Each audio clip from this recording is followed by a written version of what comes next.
আলাইহিসসালামকে দাফন করা হয়। রাসূলুল্লাহ সাল্লাল্লাহু আলাইহি ওয়াসাল্লাম ইন্তেকাল করেন সোমবার জোহরের আগে। আমরা যদি টাইম হিসাবে বলি আনুমানিক সকাল 10টা 11টা এরকম। আর ওনাকে দাফন করা হয় বুধবার রাতে, মাঝরাতে বা ফজরের আগে। সেই হিসাবে সময়টা প্রায় ধরা হয় 40 ঘন্টার মতো। তো এই 40 ঘন্টা কি হয় এরকম যদি আমরা লিস্ট করি তাহলে 10টা পয়েন্ট বলা যাবে যে এই 40 ঘন্টা কি হয়েছিল। প্রথমত রাসূলুল্লাহ সাল্লাল্লাহু আলাইহি ওয়াসাল্লাম ইন্তেকালের পর উনি যে আসলে ইন্তেকাল করছেন কিনা এইটা নিয়ে একটা কনফিউশন দেখা দেয়। স্পেশালি অনেক সাহাবী মেনে নিতে পারতেছেন না যে রাসূলুল্লাহ সাল্লাল্লাহু আলাইহি ওয়াসাল্লাম ইন্তেকাল করছেন। ওমর ইবনুল খাত্তাব রাদিয়াল্লাহু আনহু তো বলেই ফেললেন যে যে বলবে রাসূলুল্লাহ সাল্লাল্লাহু আলাইহি ওয়াসাল্লাম ইন্তেকাল করছেন তাকে কতল করা হবে। উনি মসজিদে এই ঘোষণাটা করেন। পরে আবু বকর রাদিয়াল্লাহু আনহু যখন আসেন, উনি একটু দূরে ছিলেন, উনি আসার পর উনি কনফার্ম করলেন যে রাসূলুল্লাহ সাল্লাল্লাহু আলাইহি ওয়াসাল্লামকে উনি দেখতে গেলেন, উনি ওনার কপালে চুমু দিলেন, তারপর কনফার্ম করলেন যে রাসূলুল্লাহ সাল্লাল্লাহু আলাইহি ওয়াসাল্লাম ইন্তেকাল করছেন। তার মানে প্রথমত হলো ডেথ কনফার্মেশন একটা।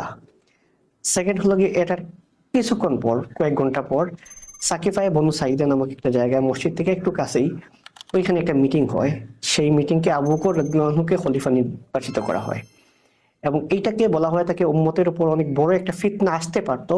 ওই ফিতনাটা রাসূলুল্লাহ সাল্লাল্লাহু আলাইহি ওয়াসাল্লাম ইন্তেকালের কয়েক ঘন্টা পরের এই ফিতনাটা দূর করা হয় আবু বকর রাদিয়াল্লাহু আনহুকে খলিফা নির্বাচনের মধ্য দিয়ে। তারপরে দুইটা ইভেন্ট গেল। 3 নম্বর হলো রাসূলুল্লাহ সাল্লাল্লাহু আলাইহি ওয়াসাল্লামকে গোসল দিতে হবে। তো স্বাভাবিক যে কেউ ইন্তেকালের পর ওনাকে গোসল দেওয়ার সময় ওনার কাপড় খোলা হয়, তারপর গোসল দেওয়া হয়। তো রাসূলুল্লাহ সাল্লাল্লাহু আলাইহি ওয়াসাল্লামকে গোসল দেওয়ার সময় কিভাবে করা হবে এবং ওনার কাপড় খোলা হবে কিনা এইটা নিয়ে সাহাবীদের মধ্যে একটা কনফিউশন দেখা দেয়। তো সময়টা ধরে নেওয়া হয় আনুমানিক সোমবার ওই দিনই বা মঙ্গলবার ওই দিনই রাতের মধ্যে। তখন আল্লাহ সবাইকে একটা ঘুম পাড়িয়ে দেন, সব সাহাবীদেরকে, এবং ওনারা ঘুমের মধ্যে একটা আওয়াজ শুনতে পান। সেই আওয়াজে বলা হয় যে রাসূলুল্লাহ সাল্লাল্লাহু আলাইহি ওয়াসাল্লামের যে কাপড় পরা অবস্থায় আছে সেই কাপড় পরা অবস্থায় যেন ওনাকে গোসল দেওয়া হয়।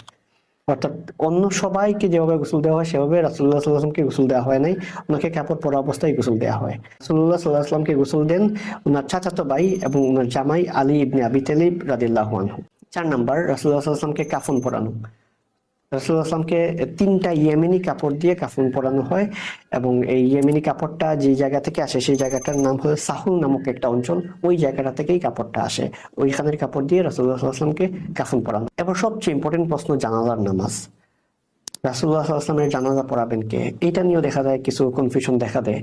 পরবর্তীতে সাহাবীরা সিদ্ধান্ত নেন যে জানাজার নামাজে কোনো ইমাম থাকবেন না, প্রত্যেকেই নিজে নিজে গিয়ে নামাজ পড়বেন। যেমন ধরেন আমরা জামাতে নামাজ মিস হলে আমরা যেমন একা একই নামাজ পড়ি, এরকমই প্রথমে পুরুষরা গিয়ে নামাজ পড়েন, তারপর মহিলারা গিয়ে, তারপর বাচ্চারা গিয়ে, যারা ছোট ছিল তারা গিয়ে নামাজ পড়েন। অর্থাৎ ওই নামাজের কোনো ইমাম ছিলেন না, জানাজার নামাজ প্রত্যেকেই নিজে নিজে গিয়ে জানাজার নামাজ, আমরা যেমন জামাত ছুটলে যেরকম নিজে নিজে নামাজ পড়ি ঠিক তেমনি নিজে নিজে গিয়ে জানাজার নামাজ পড়েন ইমাম স্যার। 6 নম্বর হলো কবর খোঁড়া। তো রাসূলুল্লাহ সাল্লাল্লাহু আলাইহি ওয়াসাল্লামকে তো দাফন করা হবে, কবর খুঁড়তে হবে। তো কোন জায়গায় ওনাকে দাফন করা হবে এটা নিয়ে প্রথমে একটা কনফিউশন দেখা দেয়। কেউ বলেন জান্নাতুল বাকিতে দাফন করা হোক, কেউ বলেন অন্যান্য জায়গায়। তখন আবু বকর রাদিয়াল্লাহু আনহু বললেন যে, উনি একটা হাদিসের উদ্ধৃতি দিলেন যে রাসূলুল্লাহ সাল্লাল্লাহু আলাইহি ওয়াসাল্লাম বলছেন যে নবীরা যেই জায়গায় ইন্তেকাল করেন সেখানেই তাদেরকে দাফন করা হয়।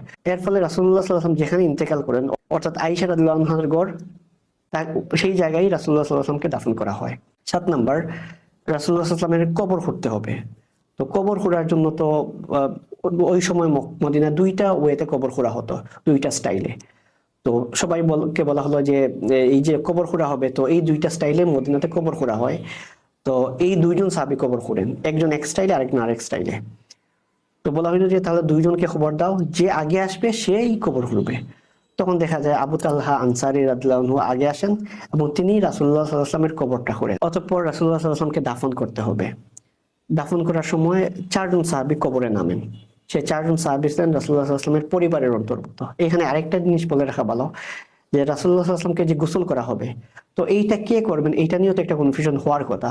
ওই যে আবু বকর রাদিয়াল্লাহু আনহু খলিফা হলেন, খলিফা হওয়ার পর তো উনি অনেকগুলা ডিসিশন, লাস্টে শেষের ডিসিশনটা নিবেন কে, এই জায়গায় হলো খলিফা, উনি আসলে ডিসিশনটা নেবেন। উনি যদি ডিসিশনটা না নিতেন তাহলে একটা বিশৃঙ্খলা দেখা দিত। তো গোসলের ক্ষেত্রেও কিন্তু ডিসিশনটা আবু বকর রাদিয়াল্লাহু আনহু নেন যে রাসূলুল্লাহ সাল্লাল্লাহু আলাইহি ওয়াসাল্লামকে গোসলটা করাবেন, উনার পৈতৃক সম্পর্কের দিক দিয়ে যারা আছেন তারাই উনাকে গোসল করাবেন। দাফনের ক্ষেত্রেও কিন্তু এইটা মেনটেন করা হয়। নতুবা দেখা যেত সবাই তো রাসূলুল্লাহ সাল্লাল্লাহু আলাইহি ওয়াসাল্লামের ক্লোজ, কে গোসল করাবে এটা নিয়ে আবার কনফিউশন দেখা দিত, কে কবরে নামাবেন এটা নিয়েও কনফিউশন দেখা দিত। তো ওই জায়গায় আবু বকর রাদিয়াল্লাহু আনহু একটা স্ট্যান্ডার্ড সেট করে দেন। সেই স্ট্যান্ডার্ড অনুযায়ী দেখা যায় আলী রাদিয়াল্লাহু আনহু গোসল করান এবং উনি ওনাকে কবরে দাফন করেন। সেই 4জন ছিলেন, একজন আলী রাদিয়াল্লাহু আনহু, একজন আব্বাস রাদিয়াল্লাহু আনহু, একজন ফদল ইবনে আব্বাস রাদিয়াল্লাহু আনহু, সালিহ রাদিয়াল্লাহু আনহু, উনি ছিলেন রাসূলুল্লাহ সাল্লাল্লাহু আলাইহি ওয়াসাল্লামের গোলাম, ওনার আজাদকৃত দাস। তো এই চারজন মিলে রাসূলুল্লাহ সাল্লাল্লাহু আলাইহি ওয়াসাল্লামকে কবরে দাফন করে। 9 নাম্বার, রাসূলুল্লাহ সাল্লাল্লাহু আলাইহি ওয়াসাল্লামকে কবরে দাফন করা হলো, রোজায় দাফন করা হলো। তো সর্বশেষ কোন ব্যক্তি রাসূলুল্লাহ সাল্লাল্লাহু আলাইহি ওয়াসাল্লামকে টাচ করেন, সাহাবীদের মধ্যে মানে সবচেয়ে লাস্টে কে টাচ করেন? এটা আমাদের মনে হতে পারে ঠিক আছে কেউ ক্যাজুয়ালি হয়তো বা টাচ করছেন, না, একজন সাহাবী জেনে বুঝেই এটা উনি স্মরণীয় হয়ে থাকতে চান যে আমি রাসূলুল্লাহ সাল্লাল্লাহু আলাইহি ওয়াসাল্লামকে দুনিয়ার বুকে সর্বশেষ টাচ করছি। তো ওনার নাম ছিল মুগিরা ইবনে শুবা রাদিয়াল্লাহু আনহু। উনি কিভাবে রাসূলুল্লাহ সাল্লাল্লাহু আলাইহি ওয়াসাল্লামকে টাচ করেন এই রিলেটেড দুইটা বর্ণনা পাওয়া যায়। একটা বর্ণনায় দেখা যায় উনি কবরে যখন মাটি দেওয়া হয় নাই তখন উনি কবরে নামার পর বলছেন মাটি দাও, তখন ওনার উপরেই মাটি দেওয়া হয় এবং ওনার পা পর্যন্ত যখন মাটিতে পড়ে যায় তখন উনি উপরে উঠে আসেন, এবং তার সেই হিসাবে বলা হয় উনি আসলে সর্বশেষ রাসূলুল্লাহ সাল্লাল্লাহু আলাইহি ওয়াসাল্লামকে টাচ করেন।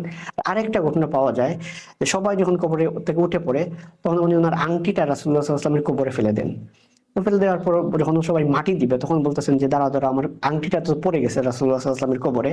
তখন উনি আবার কবরে নামার পর সেই আংটিটা তুলেন, রাসূলুল্লাহ সাল্লাল্লাহু আলাইহি ওয়াসাল্লামকে টাচ করে আসেন। এবং এইভাবে উনি এটা নিয়ে খুবই গর্ববোধ করতেন যে সবার মধ্যে আমি সর্বশেষ রাসূলুল্লাহ সাল্লাল্লাহু আলাইহি ওয়াসাল্লামকে টাচ করে আসছি। 10 নাম্বার, রাসূলুল্লাহ সাল্লাল্লাহু আলাইহি ওয়াসাল্লামকে দাফন করা হলো, সব সাহাবী উঠে আসলেন এবং বলা হয়ে থাকে সাহাবীরা বলছেন ওনাদের জীবনে সবচেয়ে কষ্টের দিনটা ছিল ওই দিনটা, যে দিন রাসূলুল্লাহ সাল্লাল্লাহু আলাইহি ওয়াসাল্লামকে দাফন করা হয়। এবং ওই দিন ওনারা আসলে কিছুই করতে পারতেছিলেন না, যে এত মন খারাপ, তাদের সবচেয়ে প্রিয় মানুষকে দাফন করে আসেন এবং যেই মানুষকে টাচ করতে পর্যন্ত তাদের সমীহ করতেন যে ওনাকে টাচ করব, ওইটা চিন্তা করতে পারতেন না, সেই মানুষের উপর তারা মাটি ফেলেন, তাকে দাফন করে আসেন।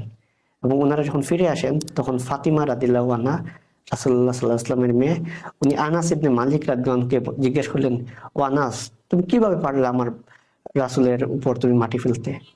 এত ইমোশনালি ওনারা রিয়াক্ট করেন, কিভাবে পারলে আমার রাসূলের উপর তোমরা মাটি ফেলতে? এখানে আরেকটা ঘটনা আছে, সেটা হলো আয়েশা রাদিয়াল্লাহু আনহা, উনি একবার স্বপ্ন দেখেন। উনি স্বপ্ন দেখেন যে 3টা চাঁদ ওনার কুলের উপর পড়ছে। সেই স্বপ্ন দেখার পর উনি ওনার বাবার কাছে যান যে এই স্বপ্নের ব্যাখ্যাটা কি। তখন ওনার বাবা বলেন কিছুদিন অপেক্ষা করতে। যখন রাসূলুল্লাহ সাল্লাল্লাহু আলাইহি ওয়াসাল্লাম ইন্তেকাল করেন এবং রাসূলুল্লাহ সাল্লাল্লাহু আলাইহি ওয়াসাল্লামকে ওনার ঘরে দাফন করা হয়, তখন আবু বকর রাদিয়াল্লাহু আনহু বলেন যে তুমি যে স্বপ্ন দেখছিলে না, সেই স্বপ্নটা একটা পূরণ হলো। 3টা চাঁদের মধ্যে সর্বোত্তম চাঁদ, সবচেয়ে মানে সেরা চাঁদ, সেটা এখন তোমার ঘরেই দাফন করা হলো। তার মানে প্রথম চাঁদটা ওনার ঘরে পড়ে, ওনার ঘরেই ওনাকে দাফন করা হয়।